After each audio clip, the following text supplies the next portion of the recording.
Man in blacks ये वो लोग हैं जो उन लोगों का मुंह बंद रखते हैं जिन्होंने एलियंस या फिर यूएफओस को देखा है, या फिर वो लोग जो एलियंस या फिर यूएफओस के बारे में कुछ जानते हैं। इन लोगों का काम है कि किसी को एलियंस या फिर यूएफओस के बारे में कुछ पता ना चले, यानी कि इन लोगों का काम होता है एलियंस के सीक्रेट्स को आम लोगों से छुपाना। जो लोग एलियंस के बारे में कुछ जानते हैं या फिर वो लोग जिन्होंने एलियंस को देखा है, ये लोग उनके पास जाते हैं और उन्हें धमकाते हैं कि अपना मुंह बंद रखो और किसी को कुछ ना बताओ। अकॉर्डिंग टू विकिपीडिया ये लोग दिखने में जेंटलमैन लगते हैं। इन लोगों ने ब्लैक सूट पहना होता है और ये एक दूसरे को नंबर से बुलाते हैं, यानी कि इनका कोई नाम नहीं होता। कुछ लोगों का ये मानना है कि ये एलियंस ही होते हैं। जी हाँ, एलियंस, क्योंकि ये बात करने में इंसान जैसे नहीं लगते और इनके पास कुछ यूनिक एबिलिटीज भी होती हैं। जिन लोगों ने इनसे बात की है वो लोग ये कहते हैं कि ये इंसान नहीं लगते। मैन इन ब्लैक का सबसे पहला इंसिडेंट 1947 में सामने आया। जून 21, 1947 हैरोल्ड डेल और फ्रेड क्रिसमैन ये दो लोग मुरी आइलैंड के करीब एक बोट पर थे, तो इन्होंने आसमान में 6 यूएफओस को देखा। क्रिसमैन और डेल के मुताबिक इनमें से एक यूएफओ में से लावा या फिर व्हाइट मेटल जैसा कुछ गिर रहा था, जो कि डेल के बेटे की बाजू पर हिट किया, जिससे उसका बाजू टूट गया और उनका फैमिली कुत्ता भी मर गया। और फिर डेल ने उन यूएफओस की फोटो ले ली और इसके बाद अगले दिन उनके पास 2 लोग आए जिन्होंने ब्लैक सूट पहने हुए थे और इन्होंने डेल को कहा कि इसके बारे में किसी को कुछ ना बताना, वरना उसके साथ बहुत बुरा होगा। और फिर जब एफबीआई ने डेल और क्रिसमैन से पूछताछ की तो इन्होंने खुद ही ये कह दिया कि ये सब झूठ है, उन्होंने किसी यूएफओ को नहीं देखा। आपने यहाँ कुछ स्ट्रेंज नोटिस किया? जब उन मैन इन ब्लैक्स ने डेल और क्रिसमैन को धमकाया, उसके बाद इन लोगों ने ये कन्विंस किया कि उन्होंने कोई भी यूएफओ नहीं देखा। उससे पहले वो ये मानते थे कि उन्होंने यूएफओ को देखा है, यानी कि उन मैन इन ब्लैक के धमकाने के बाद ही डेल और क्रिसमैन ने ना कहा। UFO researcher harassed at home by real MIB।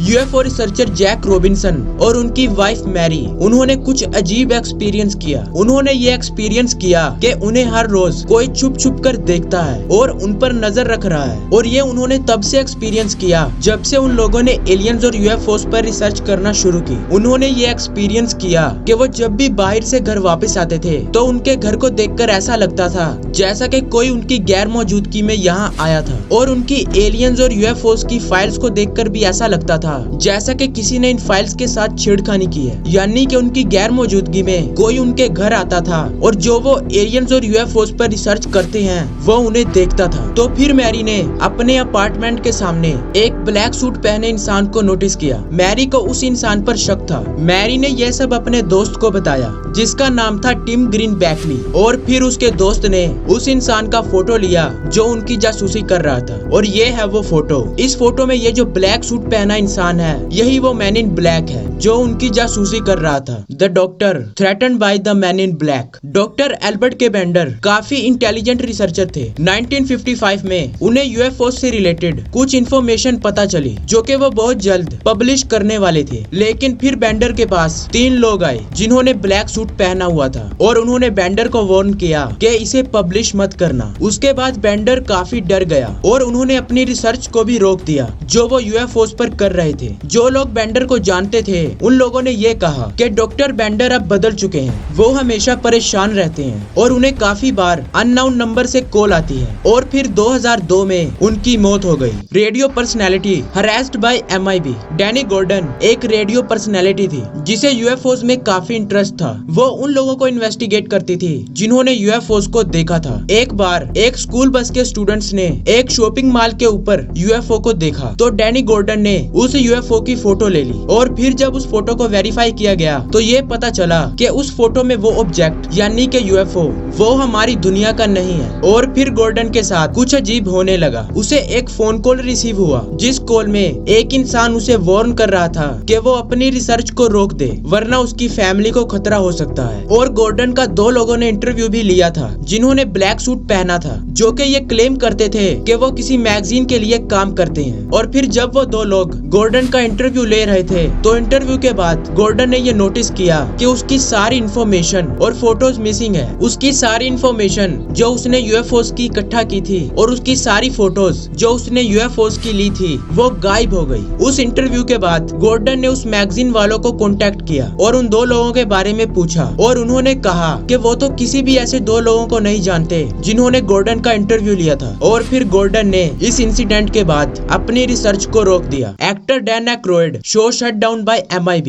Actor Dan Aykroyd एक शो चलाते थे जिस शो में वो पैरानॉर्मल टॉपिक्स के बारे में बात करते थे। तो एक बार वो सड़क पर किसी से फोन कॉल पे बात कर रहे थे तो उन्होंने सड़क पर ब्लैक फोर्ड गाड़ी को देखा और फिर उस गाड़ी से एक लंबे कद का इंसान उतरा और वो डैन को गौर से देखने लगा। डैन ने उसकी तरफ गौर नहीं किया और वो अपने फोन पे बात करने लगा। लेकिन एक मोमेंट बाद यानी कि तकरीबन 1 सेकंड बाद जब डैन ने वापस से उस गाड़ी की तरफ देखा तो वो गाड़ी गायब हो गई। अचानक से वो गाड़ी गायब हो गई। I was outside having a cigarette. The phone rang. Oh, Brittany, how you doing? Oh, sure, of course I will. I turned away like this. I turned back, and there was a black Ford across the road, a black Ford sedan. And I was trying to look at the plate, and the plate seemed kind of like fuzzy, and I was, definitely a police car. And two guys were there, and a big, tall guy got out of the back seat, and he stood in the street on 42nd Street. It was. We were at 42nd Street and 8th Avenue. And he looked right at me. And literally, I was on the phone. Hey, oh, sure, of course I'd love for the show. Saw the Ford, went back like this, turned back like a half second later, and it was gone. And that car did not go past me. It did not make a U-turn because I would have seen 42nd Street. I would have seen that thing take a U-turn and go away. That car vanished. That car was a cloaked. उस incident के बाद Dan का show भी बंद हो गया। Dan ने खुद ये सब एक वीडियो में बताया है जिस वीडियो का लिंक मैं नीचे डिस्क्रिप्शन में दे रहा हूँ, वहाँ से जाके आप उस वीडियो को देख सकते हो। डॉक्टर हर्मेट हॉपकिंस एक यूएफओ केस पर एज अ कंसल्टेंट काम कर रहे थे। तो एक दिन शाम को उन्हें एक इंसान का कॉल आता है जो कि हॉपकिंस से उसके केस के बारे में कुछ डिस्कस करना चाहता था। तो हॉपकिंस ने उसे अपने घर आने की इजाजत दे दी और कुछ ही सेकंड्स बाद जैसे ही हॉपकिंस ने फोन रखा एक मैन इन ब्लैक हॉपकिंस के घर इंटर हुआ। वो हॉपकिन को कहने लगा कि तुम्हारी पॉकेट में 2 कॉइन है, उसमें से एक कॉइन को निकालो। तो हॉपकिन ने एक कॉइन को निकाला और फिर उस मैन इन ब्लैक ने उस कॉइन को गौर से देखने का कहा। तो हॉपकिन उस कॉइन को गौर से देखने लगा और हॉपकिन ने ये नोटिस किया कि वो कॉइन सोने से चांदी में बदल गया और फिर वो कॉइन गायब हो गया। इस इंसिडेंट के बाद हॉपकिन ने अपनी सारी रिसर्च फाइल्स जला दी। फिर फोन कंपनी ने यह बताया कि हॉपकिन का फोन टैप किया गया था। वो इंसान मैन इन ब्लैक नहीं था जिसने हॉपकिन से फोन पे बात की थी।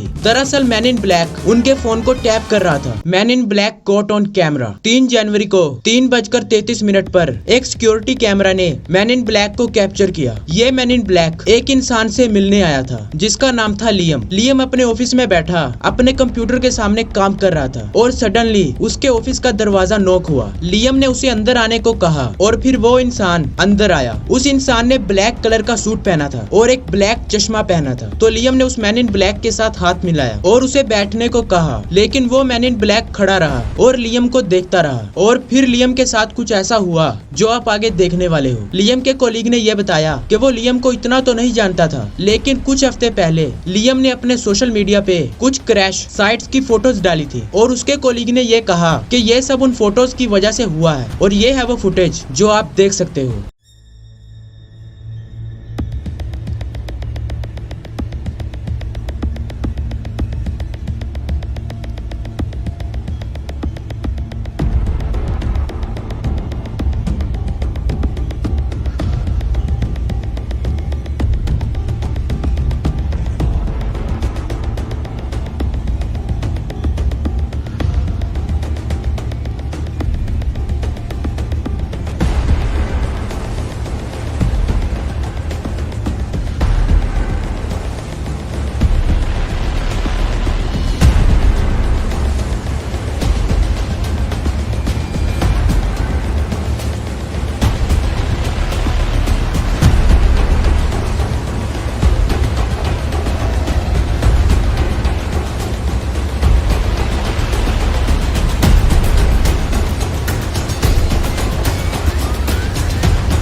इस फुटेज में आपने ये नोटिस किया होगा कि ये मैन इन ब्लैक पहले लियम से बात करता रहा और फिर सडनली उस मैन इन ब्लैक ने अपनी पॉकेट से एक यूनिक टाइप का ऑब्जेक्ट निकाला, जैसा कि आप देख सकते हो, और फिर उसने इस ऑब्जेक्ट को प्रेस किया और फिर इस ऑब्जेक्ट से लाइट निकली और इस लाइट को देखने के बाद ऐसा हुआ जैसा कि लियम उस लाइट को देखने के बाद उस मैन इन ब्लैक के कंट्रोल में आ गया हो और फिर लियम ने उस मैन इन ब्लैक को कुछ दिया, जैसा कि आप देख सकते हो। ये यूनिक टाइप का ऑब्जेक्ट जो इस मैन इन ब्लैक ने अपनी पॉकेट से निकाला था, ये बिल्कुल मैन इन ब्लैक मूवी में जो object man in black use करते हैं बिल्कुल वैसा था। अगर आपने मैन इन ब्लैक मूवी देखी है तो आप समझ सकते हो। और ये CCTV footage man in black के होने का सबसे बड़ा प्रूफ है। Shane Shover hotel incident. एक होटल के मैनेजर जिसका नाम था शेन शोवर और उसके कुछ सिक्योरिटी गार्ड ने एक यूएफओ को देखा उनके होटल के सामने और फिर उसी दिन दो मैन इन ब्लैक उसी होटल में इंटर किए जिस होटल के सामने यूएफओ को देखा गया था। और जब वो मैन इन ब्लैक होटल में इंटर कर रहे थे तो होटल के सीसीटीवी कैमरा ने उनको रिकॉर्ड कर लिया। ये लोग शायद से उन लोगों को ढूंढ रहे थे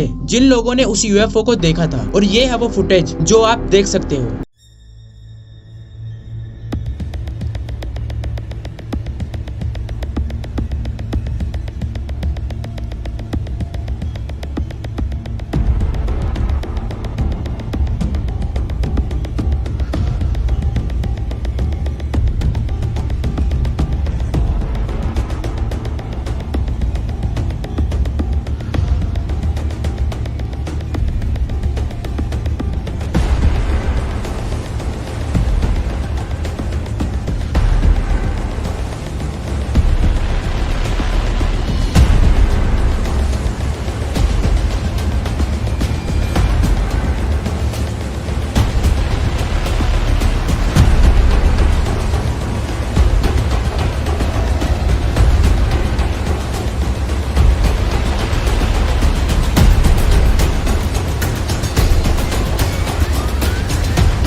इस फुटेज में ये दोनों इंसान मैन इन ब्लैक हैं। आखिर ये लोग हैं कौन और ये उनके पीछे क्यों पड़े हैं जिन्होंने एलियंस या फिर यूएफओस को देखा है। कुछ लोगों का ये मानना है कि एलियंस हमारे बीच रहते हैं और ये एलियंस हमारी जमीन पर आते रहते हैं और इसी वजह से हमें ये यूएफओस देखने को मिलते हैं। और ये मैन इन ब्लैक वो एलियंस हैं जो ये चाहते हैं कि हम लोगों को पता ना चले कि एलियंस हमारे बीच रह रहे हैं। तो ये थी वीडियो। आपको वीडियो कैसा लगा नीचे कमेंट करना और अगर आपको ये वीडियो अच्छा लगा हो तो प्लीज लाइक कर देना। चैनल को सब्सक्राइब करना मत भूलना। मैं मिलता हूँ आपसे अगली वीडियो में। Good bye.